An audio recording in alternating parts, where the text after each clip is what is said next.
Great to see you on this wintry Sunday morning. We're glad that you're here for this time of Bible study. We've been studying in the wisdom literature. Again, that's our identifier for the books of Job, Psalms, Proverbs, Ecclesiastes, and the Song of Solomon. We are, if you're looking at our study guide, we're on lesson 10. If you don't have that, that's fine. We're just going to reference a few of the Proverbs. We're looking at just some selected Proverbs.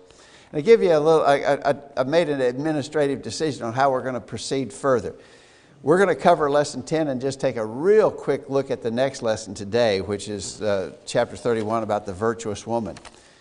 Then the next lesson would take us to just a very cursory view of Ecclesiastes. The lesson 12 would just be a very, very, very passing look at Ecclesiastes. I decided we're going to wrap up this workbook today, and there's a new one on the table back there. We're going to take a deeper dive into the book of Ecclesiastes. We haven't done that for several years, and so we're going to take a more thorough look. So we'll be done with this work study today.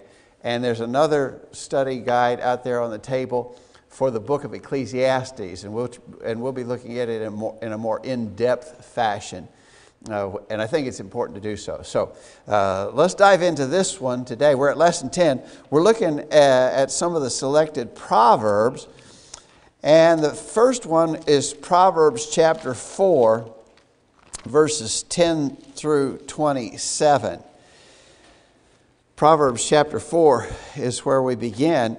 The first question is, what good results can be expected from following the way of wisdom? Chapter 4, verse 10, Hear, O my son, and receive my sayings, and the years of thy life shall be many. I have taught thee in the way of wisdom, I have led thee in the right way. When thou goest, thy steps shall not be straitened, and when thou runnest, thou shalt not stumble. All right, so pursuing the way of wisdom is going to really make your life better. Now, the way of wisdom, of course, in the context of all this, is the way of God. To know it and to apply it in your life is going to make your life, is going to protect you and make your life better. But understand, of course, that these are Proverbs. Verse 10, Receive my sayings, the years of thy life shall be many. Well, typically, that's true. That's a generally true statement. It's not an exclusively true statement. In other words, there can be and are exceptions to that. Unfortunately, sometimes people die in their youth. Baby children die sometimes. And we always point out Jesus as the ultimate example of the perfect man who died in his relative youth. So this is a generally true statement. And we understand that's the very notion of Proverbs. They are observations that are typically true but could have exceptions. And of course this one could too. But I think all of us would have to agree that living according to the will of God, having the wisdom to apply the truth that He reveals to us in the Scripture, is in our best interest. And we always try to stress to people that it's in our interest now and in eternity. That's a point that we stress a lot because I think the world in general does not acknowledge that. But God's way is in our best interest. So he keeps going there. He says, what's the instruction concerning the way of wisdom, beginning at verse 14. Enter not into the path of the wicked, go not in the way of evil men, avoid it, pass not by it, turn from it, and pass away. For they sleep not except they have done mischief, and their sleep is taken away unless they cause some to fall. For they eat the bread of wickedness and drink the wine of violence. All right, so the way of wisdom is, in these verses, identified with avoiding the company of the wicked. Don't associate with them. Don't go their way. And he describes, they can't rest unless they have accomplished something bad today. If at the end of the day this wicked person says, I haven't stolen anything today. I haven't lied to anybody today. I haven't hurt anyone today. He's not happy. He hasn't done evil. He can't sleep because he feels he's wasted the day. He hasn't achieved his evil. In these first several chapters of Proverbs, the writer is writing as though he's advising his son. And he's telling his son, don't go that way because it is ruination. They eat the bread of wickedness. They drink the wine of violence. So, again, avoid that. Now, I think for most of us, well, yeah, that's describing, horribly violent people. These are talking about, bank robbers and rapists and murderers, and obviously I'm not going to be around them. But the guys I hang around with, they're really not great guys, but they don't do that. They're not out shooting people. They're not out raping and robbing. They kind of coarse. They're rough. They do bad things, but they're not the worst sort of bad people. And I'm afraid that some Christians excuse themselves from those associations because the people I hang around with they're not great people, but they're not really the worst people either. And folks kind of excuse themselves in that fashion. That's a big mistake. Because the principle being set forth here is if you're around the evil, it will influence you. You'll be drawn to follow that path. And so we need to learn the lesson. A lot of young Christians, especially young Christians, maybe new converts, are really tempted with this sort of thing, and it's a big issue. Josh? The Bible says bad company will corrupt good morals. It doesn't say it might or it could, or if you're around it long enough, you might be tempted a little bit. It says it will corrupt good morals. You surround yourself with bad things, and it's going to have a great influence on you. Exactly right. Exactly right.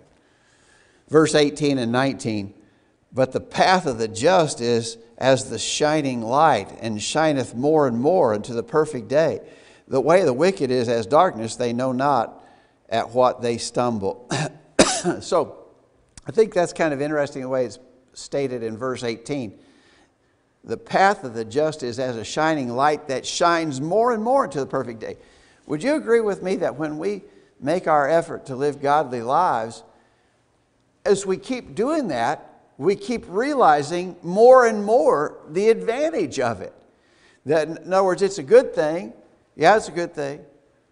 But 10 years from now, I look back and say, it's been really good that I've tried to live in this fashion because my life is enriched. Troubles have been avoided. It looks better now than it did 10 years ago. Tom? When you look at situations, if you're around people that are basically doing good, it's easier for you to do good. Sure. You associate with people that are marginal or, tend to take the more not difficult road, but, temptation road. It's easier for you to go along with it. So it's just a common sense type of thing. I think the ultimate example of that is, when we're together in the assembly, temptations are almost non-existent when we're together with a group of God's people. But if we were in a crowd this same size of bad folks, the temptations would be strong. You're exactly right. Okay, anybody else? All right. So he goes on. Let's begin at verse 23. Some more of this sort of description. Verse 23. Keep thy heart with all diligence, for out of it are the issues of life. Famous verse. Put away from thee a froward mouth, and perverse lips put far from thee. Let thine eyes look right on, and let thine eyelids look straight before thee. Ponder the path of thy feet, and let all thy ways be established. Turn not to the right hand or to the left. Remove thy foot from evil. I think in all of those statements, again, verse 23 is really important. Keep thy heart with all diligence, for out of it are the issues of life. The expression we use a lot, thoughts precede actions. What you think about is what you will ultimately do.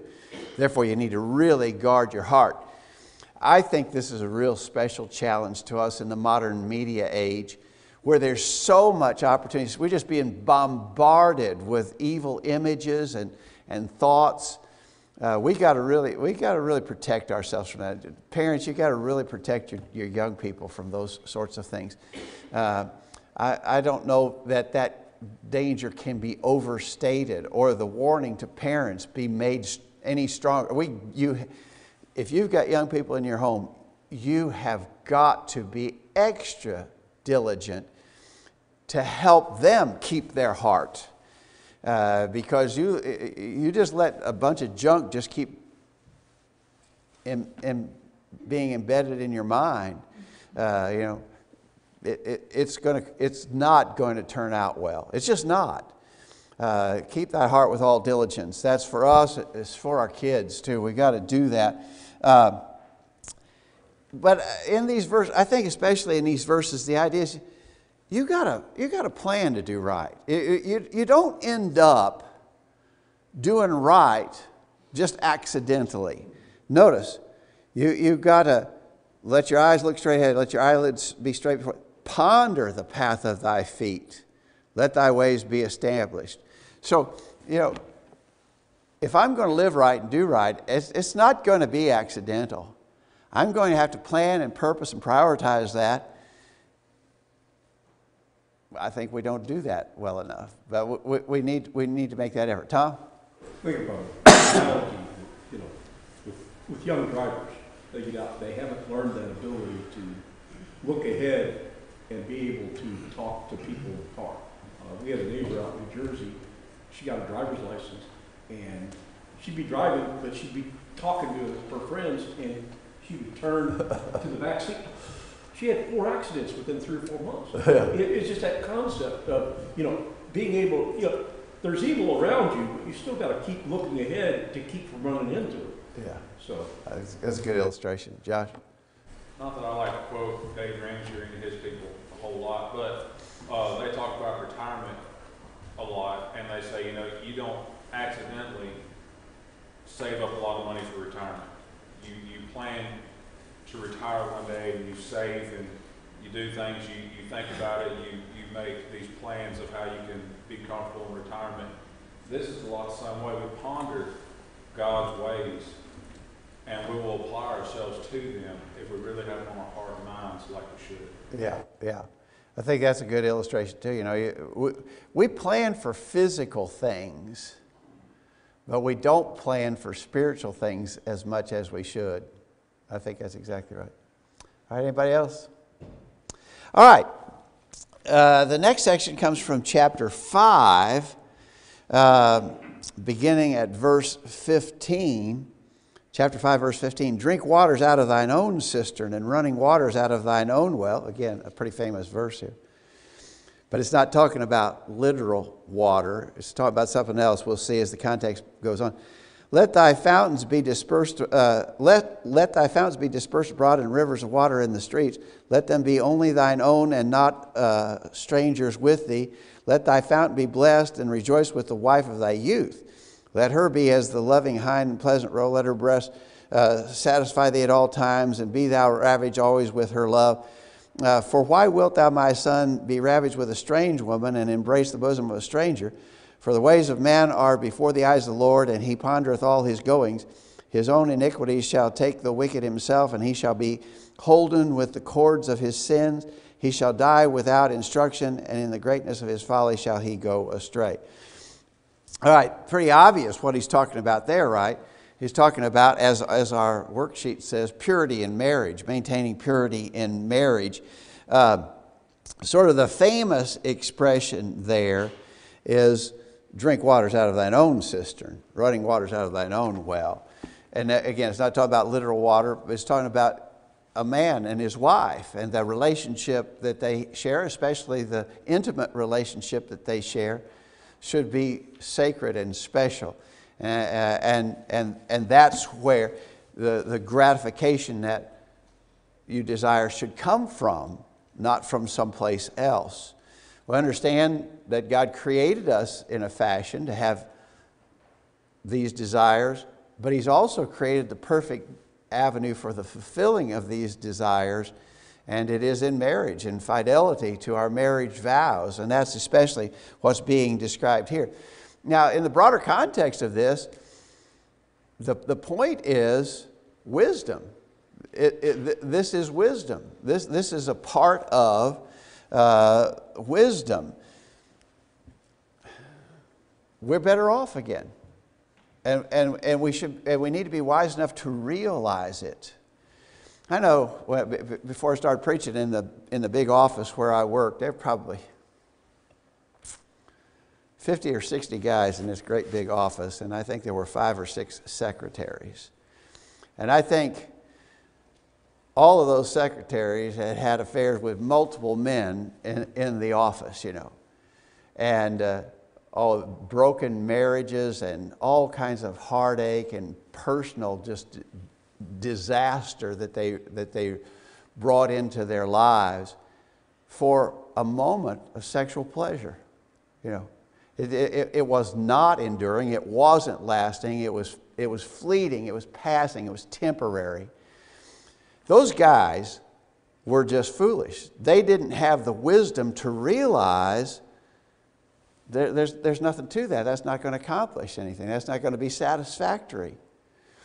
And so again here we see that God's guidance in the matter is for our good, and the wise person will realize this is better in every aspect. Being faithful to our marriage vows is better for us. Now, certainly people fail in that at times. We understand that. But that's not to cast off on the plan of God. The plan of God is best, and human experience has borne that out over and over and over again. And so in this section, that's what's being stressed. Any thoughts or comments here?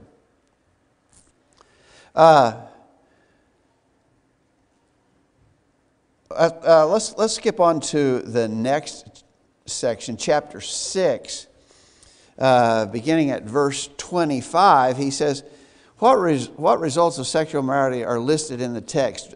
Beginning chapter 6, verse 25. Lust not after her beauty in thine heart, neither let her take thee with her eyelids. For by means of a whorish woman a man is brought to a place of bread, and the adulteress will hunt for the precious life. Let's see, keep reading. Can a man take fire in his bosom and his clothes not be burned? Can one go upon hot coals and his feet not be burned? So he that goeth in to his neighbor's wife, whoso toucheth her shall not be innocent. Men do not despise a thief if he steal to satisfy his soul when he is hungry. But if he be found, he shall restore sevenfold. He shall give all the substance of his house. But whoso committeth adultery with a woman lacketh understanding. He that doeth it destroyeth his own soul. A wound and dishonor shall he get, and his reproach shall not be wiped away. All right. So again, the context of this is clear. This is talking, and again, the point of this whole lesson is some Proverbs talking about moral purity in our lives. And here, again, in particular, in regards to purity and devotion and faithfulness to our marriage relationships. So the warning, again, all of these first several chapters of Proverbs are like a father warning his son. Realize, of course, that these warnings and expressions are on the order of 3,000 years old. 3,000 years old. 3,000 years ago, young men need to be warned about the dangers of sexual temptation. Here we are 3,000 years later. Things haven't changed, right? Things haven't changed at all. So, what's going to happen if you are not wise and if you allow yourself, as he says in verse 20, to lust after the beauty of this woman? What's going to happen? By means of the whorish woman, a man is brought to a piece of bread, and the adulteress will hunt for his precious life.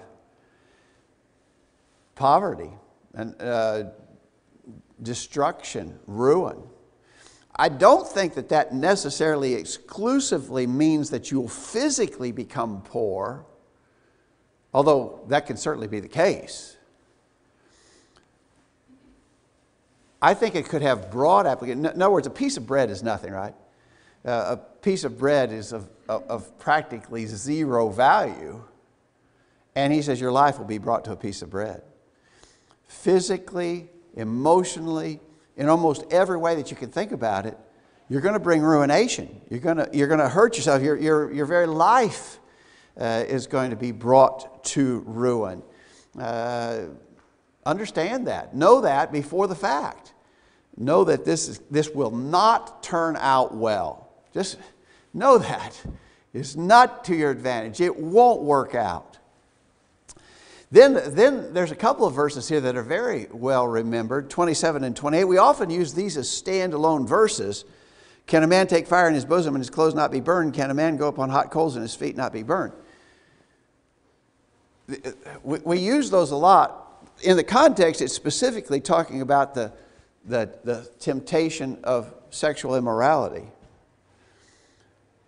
It's applicable in regards to all forms of temptation. You cannot allow yourself to be constantly exposed to these temptations without being burned by them.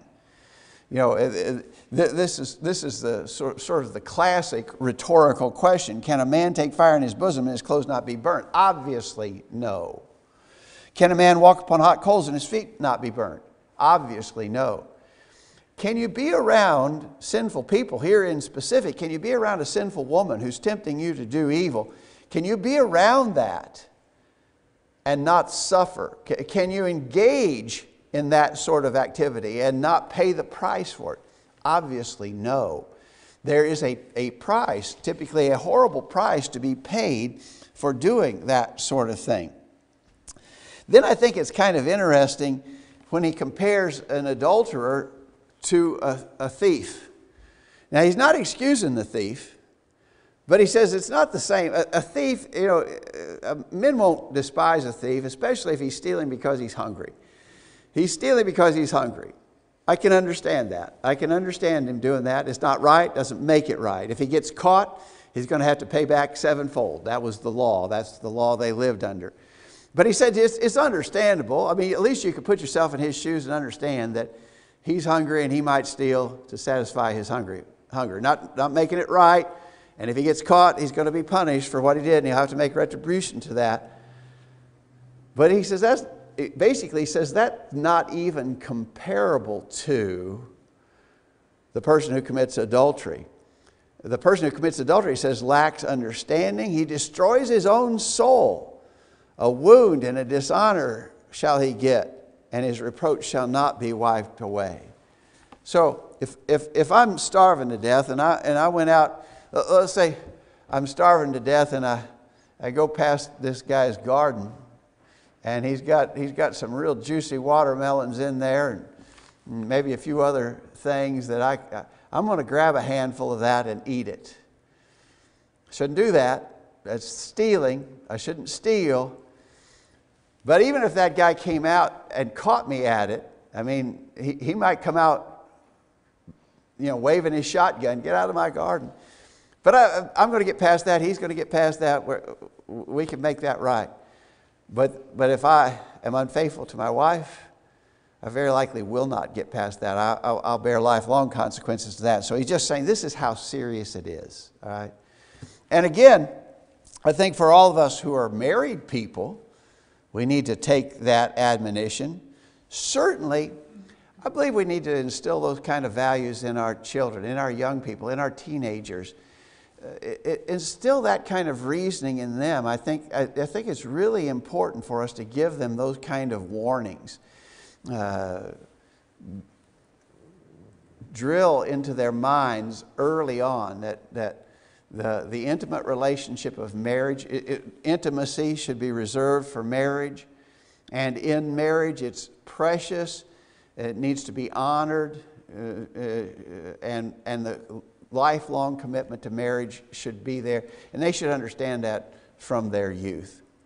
Monty? I want to read verse 34 and 35. He goes on to talk about it. And he said, you know, if somebody stole something from you, as we was talking about up here, you're going to pay sevenfold. There's restitution to be made, but then that's over with. He said, but this husband that you cheated with his wife and messed with his wife, verse 35 says, he'll accept no recompense. He'll not be appeased though you give him many gifts. You're not going to buy yourself out of this, because the husband's going to hate you forever. He's not going to be satisfied. You know, if it was a prison sentence involved, but you could pay whatever restitution and abortion, he's not going to accept that. So it's trying to point out here, this is a different kind of deal than stealing, because it involves intense emotions, and these just can't be satisfied. Right. I think exactly right. All right. And then one more section here in this lesson, chapter 7. We're all of these several chapters are, these first chapters are in that context of the father warning his son, giving him admonition. Now, again, I would go back to parents. Here's a godly father, and he sees it as a duty and an important responsibility to warn his children, to warn his son specifically. Parents need to see that. I mean, that should not be a point that escapes our notice.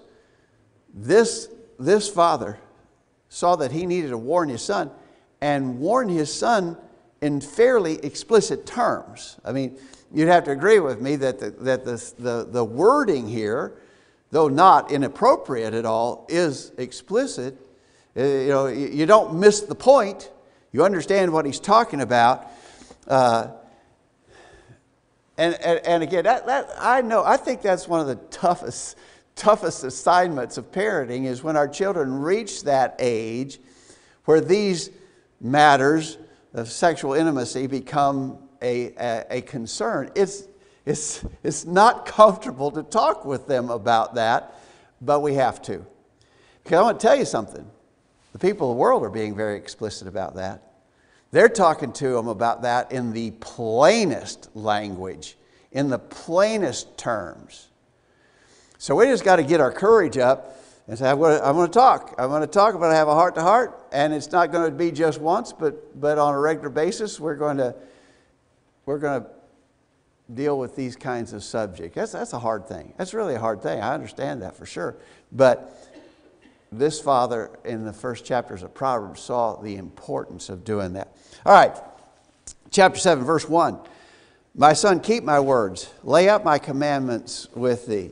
Keep my commandments and live, and my law is the apple of thine eye. Bind them upon thy fingers. Write them upon the table of thine heart. Say unto wisdom, thou art my sister, and call understanding thy kinswoman, that they may keep thee from the strange woman, from the stranger which flattereth with her words. We don't have time to read the rest of that chapter. The rest of that chapter is really interesting, where he says, the father goes on to say, I observed a young man who had no sense, and he allowed himself to be taken by these temptations, and it just destroyed him. That's a great chapter in all, but he's basically saying all of this kind of instruction is going to keep you from suffering bad trouble in your life. And you know, he was just really determined and insistent on teaching these things to his son. We need to be as well. Any final thoughts or comments on that, John? And you take it full circle, you look at in the New Testament, we talk about how Christ is the bridegroom and the church is the bride, and that relationship is brought forth because it's that important to God. Yeah. You spent all this time throughout the Old Testament and the New Testament talking about the marriage relationship and how important it is, and the following of adultery and all that kind of stuff, for us to keep ourselves spiritually pure and not stray from Christ, which is critical to our salvation. Yeah. So sadly, if you don't understand the importance of fidelity and the physical relationship, and if we don't get our young people grounded in that, then as you say, then they're going to miss the point about spiritual fidelity later on. So I think that's a good observation. Anything else here? Monty. I think if we look at it, he's trying to explain to his son here, I think in verse 22, it says, immediately, he's talking about this flattering woman that seduced him. It says, immediately went after her as an ox goes to the slaughter. You know, the last time we carried cows to the slaughterhouse, We put some feed up in the trailer, and they marched right in and got the feed. We backed up to the slaughterhouse door, we opened the door, maybe had a little trouble getting turned around, but then they'll go in and they'll walk down the hall into the chute and instantly get shot in the head. They're dead because there's something teasing them or tempting them. Something seems enticing to them to go that direction, but it's leading to the death. And basically he's saying they're too dumb to know. And that's what he's saying about that to this young man. He said, tell his son, I've seen this other young man. I seen what it did, and he went through, and he was too dumb to realize what his fate was befalling him. So you don't be that way. Try to, learn from mistakes. And they say experience is the best teacher, but it doesn't have to be your experience. You can learn from others. And he's saying, learn from this young man's experience, because ultimately it caused his downfall, and you don't have to go that way. Exactly right.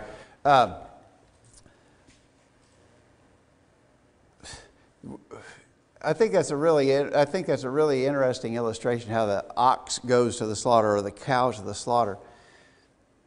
They're going the wrong direction, and it's going to ruin their life. But obviously a dumb ox is not smart enough to realize that. But hopefully we can be wise enough to realize that. You remember in Hebrews chapter 11, talking about the man Moses,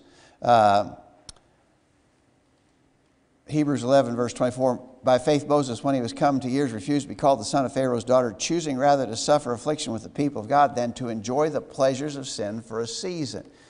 The pleasures of sin for a season. Sin is pleasurable. It's ridiculous to deny that reality. Sin is pleasurable. But we have got to be smart enough to realize that the pleasure of sin is not enduring. The pleasure of sin does not satisfy in the long term. And, we've got to be, otherwise we're like the dumb ox going to the slaughter. All right, good observations. A really important concept, I think. Let's look at the next lesson real quick. It's from the last chapter in Proverbs, the very famous description of the virtuous woman. There's a lot to be learned, and obviously I think weeks could be spent just discussing this chapter. Obviously we're going to take a few minutes here. In describing the virtuous woman, verse 10, who can find a virtuous woman, for her price is far above rubies? So it's going to describe the virtuous woman and the value of a virtuous woman, especially here the idea of a wife and mother is going to be described.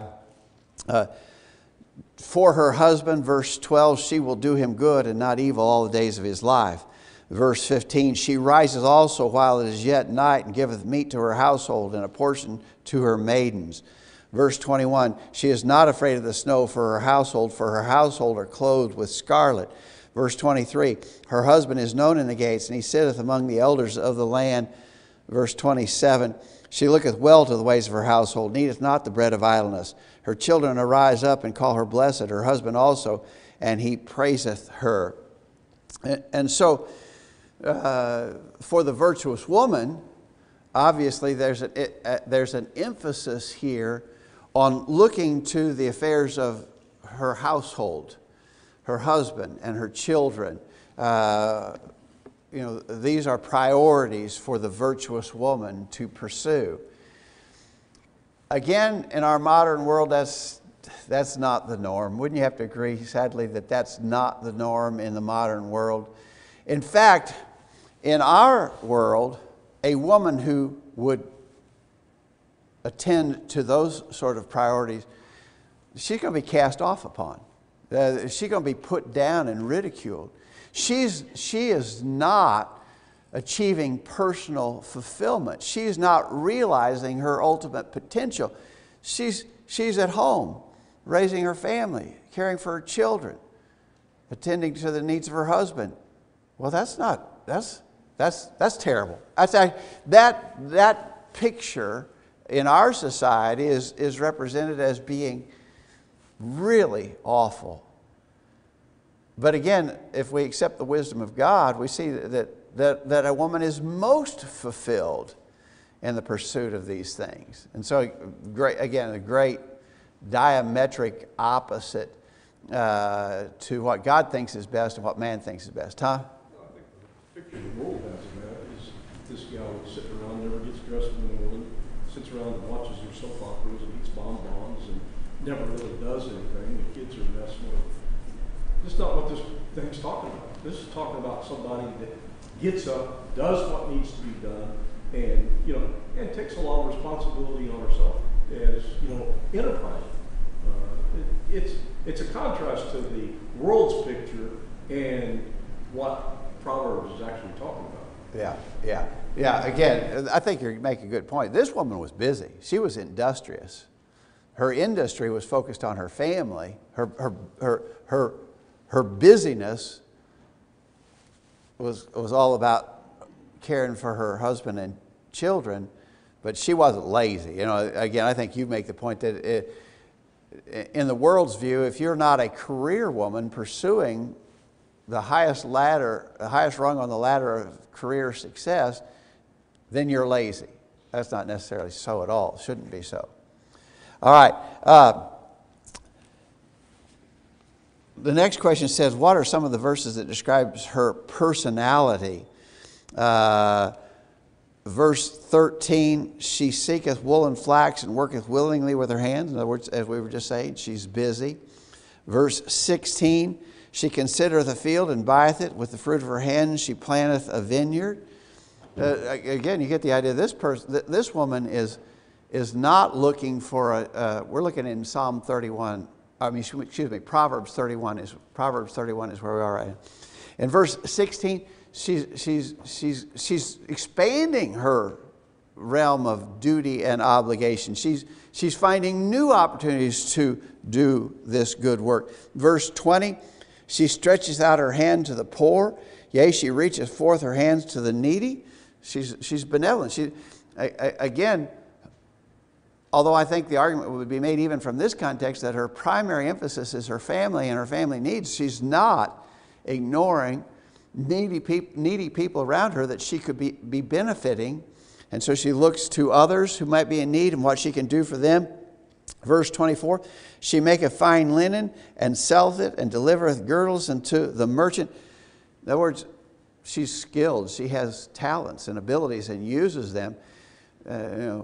Again, the modern day picture is that, she's not developing her skills. She's not using her abilities. This woman clearly was. Verse 26, she opened her mouth with wisdom, and in her tongue is the law of kindness.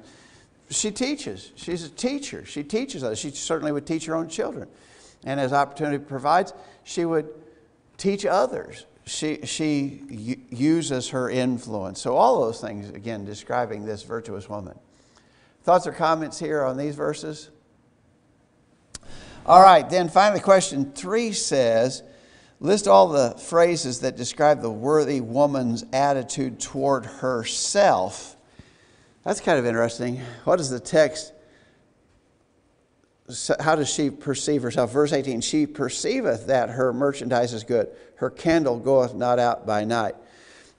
I think that's kind of interesting that this worthy woman understands the value of the work that she does.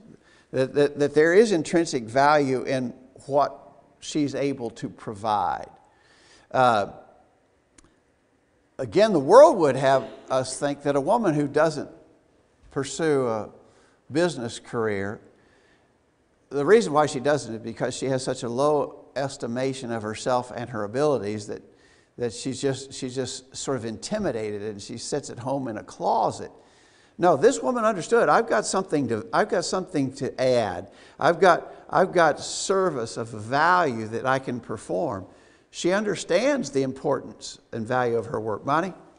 Well, when you think about her, people say, well, if a woman's not a career in business, she's not doing anything. Well, up here in verse 16, she's considering real estate buying. She's got a career in real estate. The verses we was just discussing, she's talking about manufacturing products. Not only is it real estate up here, but she's also planted beer, so she's a farmer. I mean, she's got several enterprises she's going. It sounds to me like she's been an industrious business person here. It's not just she's stuck at home. Well, she's engaged in lots of activities. She's not single-minded. Right. And she sees the value of what she's able to provide. Tom? A lot of things, things sort of looks, these women, the whole, they were just property, they didn't do anything. But here, 3,000 years ago, we were talking about a woman that had a certain amount of independence, a certain amount of decision making, enterprising, all these things that they try to paint a picture of somebody that, was this little mousy character that was under her husband and slum and couldn't do anything without his say-so. And that's just a total opposite of what's presented here. I think in general, I would say that this woman, in the description of her, she sees the value of the role that she performs, that it's important. There is value associated with it. Verse 22, she maketh herself coverings of tapestry, her clothing of silk and purple. This woman is skilled. She's a capable person. Don't assume otherwise is the point, I think. And then in verse 30, favor is deceitful and beauty is vain, but a woman that feareth the Lord, she shall be praised. Boy, what an important consideration for us, for our women, especially, I think maybe especially for our young women, to understand that favor is deceitful, beauty is vain. Okay, so here's this very beautiful young woman. And so her emphasis is all about her personal beauty and what she might achieve by pursuing the worldly aspects of that. She's not wise enough to realize that that's a fleeting thing, She may be beautiful for a few years, but beauty fades. She's not going to be beautiful forever. But a woman that feareth the Lord, she shall be praised. A young woman who fears. So, if you have a young woman who fears the Lord, would she be praiseworthy? Absolutely yes. Here's a very old woman who lives for the Lord. She's a very old woman, but she fears the Lord and lives for. Would she be praiseworthy? Absolutely yes. You see, the praise of the Lord endures. So at whatever state this woman is in her life, she knows that she's pursuing the most important things, the enduring things that will be praised no matter where she is or how old she is or whatever. And so again, it goes to this point of all of these, really all of these things that we've discussed this morning, circle around the idea of being wise enough to see what really matters in life. In our marriages, in our moral purity, in a woman and her role and the function that she be wise enough to see what really works, and what really works is what God has said about it. Tom? Just go through a couple key verses there. They're the heart of her husband trusting her. I remember my dad just coming in and basically taking a few dollars what he needed for the week, and the rest went to mom, and she bought the groceries, she paid the bills, she did all the stuff, put the food on the table, and did all this type of things. There's so many times that some husbands just don't have the trust in their wife. They can't depend on her to go through and do those type of things. So he has to take all that additional burden on himself for those things, and it makes a big difference. That word trust is an important concept in a marriage situation. I think you're right. Okay. Next week, Lord willing, we're going to start into a study of Ecclesiastes, a more in-depth study of Ecclesiastes. And it will be kind of important we're going to try to follow the study guide. I prepared this study guide several years ago. We're going to try to follow it pretty carefully. So it will be important for you to pick up one of those if you get a chance. And Lord willing, we'll tackle the book of Ecclesiastes next Sunday. Thanks.